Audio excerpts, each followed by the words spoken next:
da filosofia do Giovanni Reale, ou então, por exemplo, para alguém que tem uma perspectiva realmente mais cientificista de mundo, a Russell. história da filosofia ocidental do Bertrand Russell. São formas de apresentar matéria filosófica. Mas eu sei que tem muita gente que discorda e eu quero ouvir sua opinião, professor. São livros importantes. Os bons manuais de história da filosofia, eles são importantes, eles têm serventia, né? Para, principalmente assim, eu gosto de usar a analogia de você entrar no matagal, né? Você entrar num livro, você começar a ler um livro fundacional, na maioria das vezes é você entrar no matagal sem lanterna, sem faca e sem mapa, né? Muito provavelmente a pessoa se perde e não vai entender, né, o sentido, o objetivo, o que é que esse livro fundou, por que é que esse livro é tão importante, né, quais foram os desdobramentos a partir dele. Então, as leituras do que a gente chama os paratextos, que vem nas edições, eles cumprem também parte dessa função, que são funções também semelhantes às funções dos manuais, que é uma função de localizar o leitor, por ele, num espaço que a gente diz, olha, aqui essa obra, em linhas gerais, ela trata disso, ela foi escrita nesse contexto.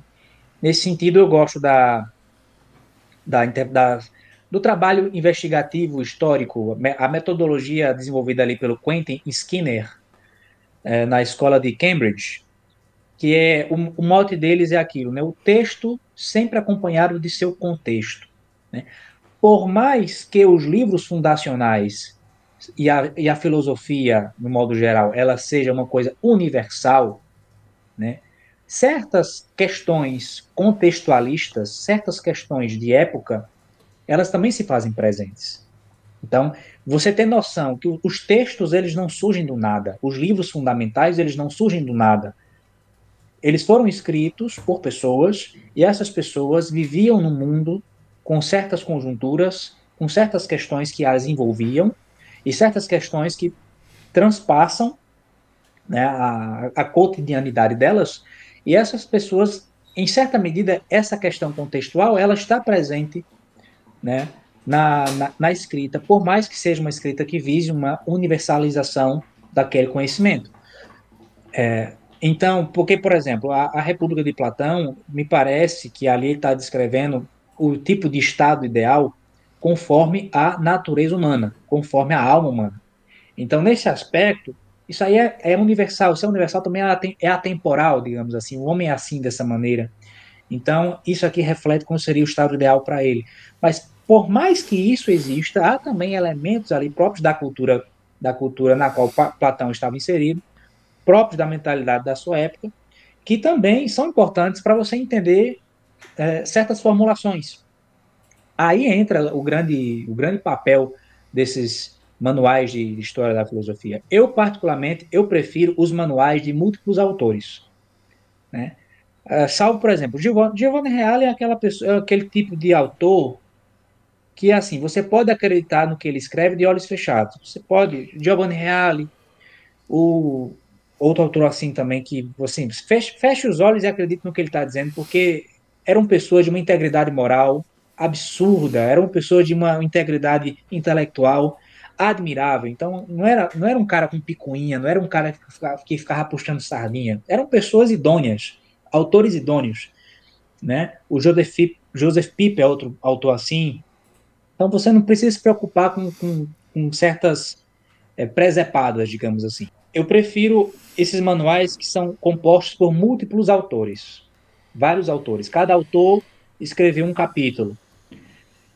Geralmente, se é uma edição assim de realmente de grande qualidade, você vai ver nomes muito renomados escrevendo os capítulos daqueles autores da história da filosofia. Tem um manual ali, conseguem ver, né?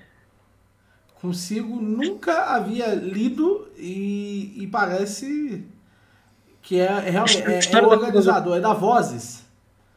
A é Voz é da uma boa Vozes, da editora. PUC-Rio, boa editora. edição original francesa, publicada, se eu não me engano, pela Universidade da Sorbonne. Não tenho, deixa eu verificar aqui na ficha catalográfica. O organizador é o Jean-François Pradot. E aqui, simplesmente, as maiores autoridades do mundo publicaram os, os capítulos. Então, por exemplo, quem escreveu o capítulo aqui sobre Aristóteles, nessa edição aqui, quem escreveu foi ninguém menos que Enrico Berti.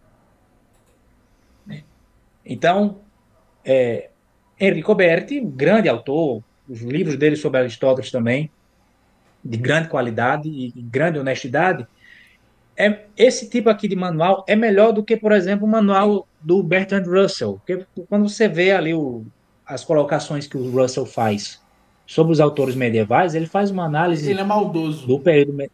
Ele é, muitas vezes Chega a ser uma ele. coisa, Sim. né? Então, eu não tenho certeza, assim, mas um exemplo que eu gosto de dar é assim, imagine se um cara feito Comte, Auguste Comte, escrevesse um manual de história da filosofia. É, não Mas ele seria. ali seria Sim, sim. o ápice da filosofia, seria a filosofia contemporânea ali, o positivismo. Então, tudo que vinha antes, ele ia simplesmente falar mal, criticar, analisar fora de contexto, menosprezar e enaltecer as coisas que lhe interessam. Então, geralmente, quando a gente vê um autor, um manual que ele é de um único autor, ele tem um viés, assim, não é uma coisa tão neutra. Esses manuais que tem mais pessoas, eles são mais eles são mais probos nesse sentido. Por isso que eu prefiro esse tipo de manual. E também tem um tipo de manual que os manuais que eu chamo manuais de autores, né? Inclusive, o primeiro vídeo no meu canal de YouTube foi sobre isso, né? Como você começar a estudar filosofia.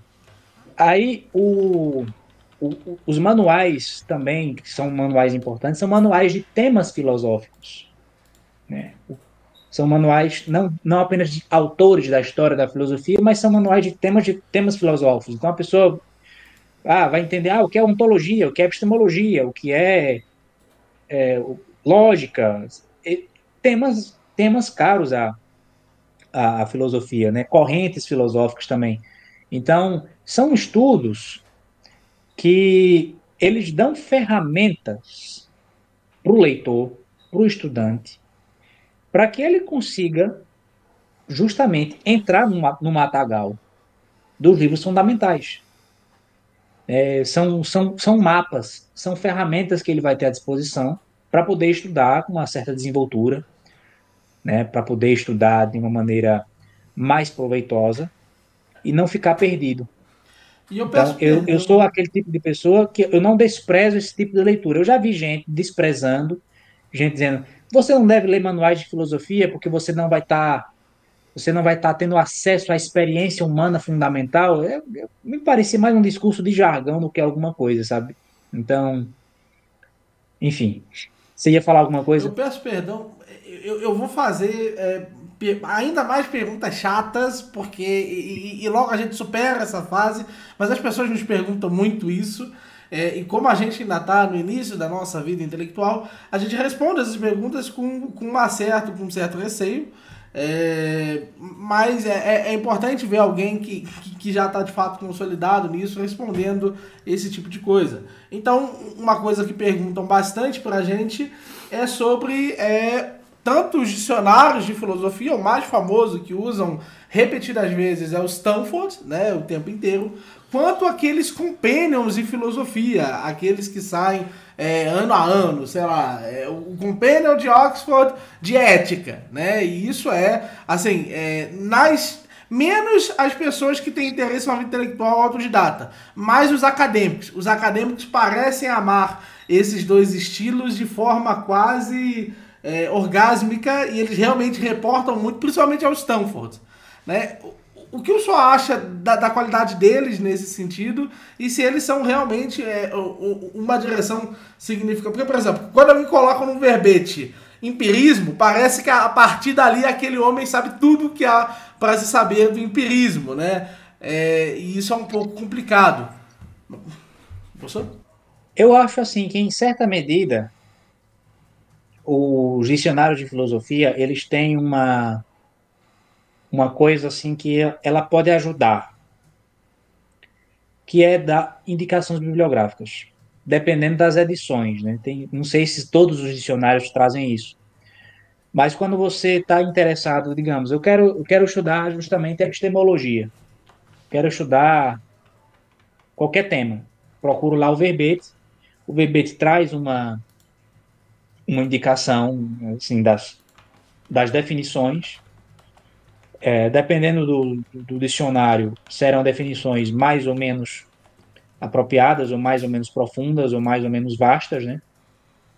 Mas, no final, a indicação, ao longo do próprio verbete também, ao longo do próprio verbete, mas geralmente no final ele traz indicações de obras fundamentais para aquele tipo de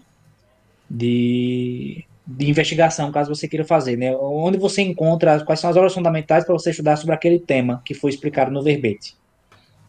Eu acho esse tipo de informação, é uma informação assim, propriamente para consulta. A gente não pode esquecer esse detalhe que um dicionário, um compêndio desse, é um tipo de leitura, é uma fonte, melhor dizendo, que ela tem uma serventia muito grande para você fazer uma consulta. O que é exatamente uma consulta? Olha, eu não sei exatamente o que é tal coisa, não lembro exatamente o que é tal coisa, tenho uma certa dúvida, deixa eu fazer uma consulta pontual. É uma coisa pontual. Ali sanei uma dúvida e pronto. A partir daí, você pode dar um passo além para aprofundar. Né? Você fez uma consulta rápida, você já tem uma noção vaga do que é o negócio, já sabe mais ou menos onde procurar, caso você queira aprofundar, você já tem mais ou menos ali um caminho indicado para você ir, né? Para você trilhar. A problemática é que muitas vezes existem pessoas que elas ficam presas nesse tipo de leitura pontual, nesse tipo de consulta pontual. Nesse caso, a pessoa ela não vai desenvolver um conhecimento profundo no tema, ela não vai, eventualmente também, porque, na verdade, a pessoa está tendo acesso à informação solta, a uma informação solta. Né? O conhecimento é quando você lê muitas coisas e você consegue concatenar, consegue conectar essas informações que antes elas estavam soltas numa coisa mais sistematizada, uma coisa mais unida. Né? Essas leituras desses dicionários, essas coisas, elas têm a serventia para lhe dar essas informações soltas. Só que a pessoa não pode parar por aí. Né? Existem umas publicações da Oxford, que é a Company of tal coisa, A Company of tal coisa, né? Então, por exemplo, tem uma A Company of Machiavelli. São compêndios de estudos mais recentes e os estudos mais importantes que tivemos sobre Maquiavel ao longo do tempo, digamos assim.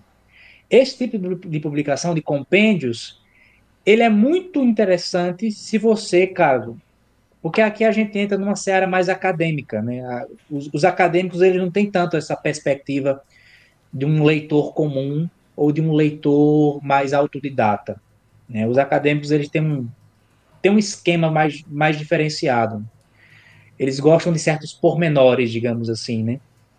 Mas essas publicações de compêndios, elas servem até mesmo para o leitor autodidata, para ele ter noção de uma coisa que muitas vezes o leitor autodidata não tem, que é o status question da questão. Como é que esse objeto, como é que esse tema é debatido, é conhecido e é discutido hoje, né? Isso é uma coisa fundamental. Saber qual é o status questiones de algum tema que você quer investigar é fundamental para você justamente prosseguir. Vou dar um exemplo aqui de uma coisa aqui que, por exemplo, qual é um problema meu? Eu sou um autodidata em antropologia. Eu não fiz faculdade de antropologia, nunca sentei numa sala de aula de antropologia. Tudo que eu sei de antropologia são coisas que eu leio por conta própria. Só que qual é o problema? O problema é que a minha biblioteca de antropologia ela é basicamente feita por livros velhos. Eu não tenho livros recentes de antropologia. Eu não conheço antropólogos novos. São antropólogos do final do século XIX e começo do século XX, até metade do século XX, 1960 no máximo. Então, qual é o risco que eu corro? Pode ser que o conhecimento de antropologia que eu estou desenvolvendo, principalmente de antropologia física, não tanto de antropologia cultural, mas essa antropologia que é mais dependente do estudo biológico, do estudo de medicina, né? Qual o risco desse meu conhecimento já ser um conhecimento que não sirve mais, um conhecimento defasado, um conhecimento que hoje já não se considera mais, porque as novas investigações refutaram esse conhecimento dessa antropologia que eu estou lendo hoje, tá entendendo? Aí qual o problema? Eu não sei qual é o status questiones de muitos temas de antropologia que eu estudo. Aí, para isso, os Aí esse companions tipo, são úteis? para isso os compêndios são úteis, porque eu, inclusive, mandei mensagem para uma colega minha que ela é formada em antropologia, se formou recentemente. Aí eu perguntei para ela qual era justamente o status questiones de uma questão aqui, por exemplo. Aqui, eu ainda estou terminando de ler esse livro aqui, do Ralph Linton, O Homem, uma introdução à antropologia. Isso aqui é um livro de 1939. Veja, velho, de 39 para cá, bicho, muita coisa deve ter mudado, né? Talvez. E, ao mesmo tempo, também lendo Gilberto Freire, Casa Grande Senzala, de 1933,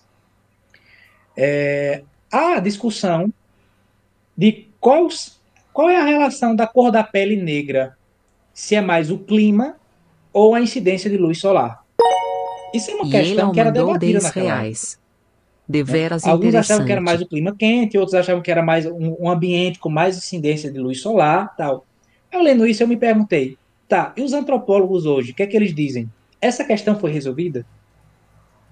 Já se chegou a um consenso? Já se chegou a uma. Qual o status question dessa E o que questão ela aqui de disse? antropologia?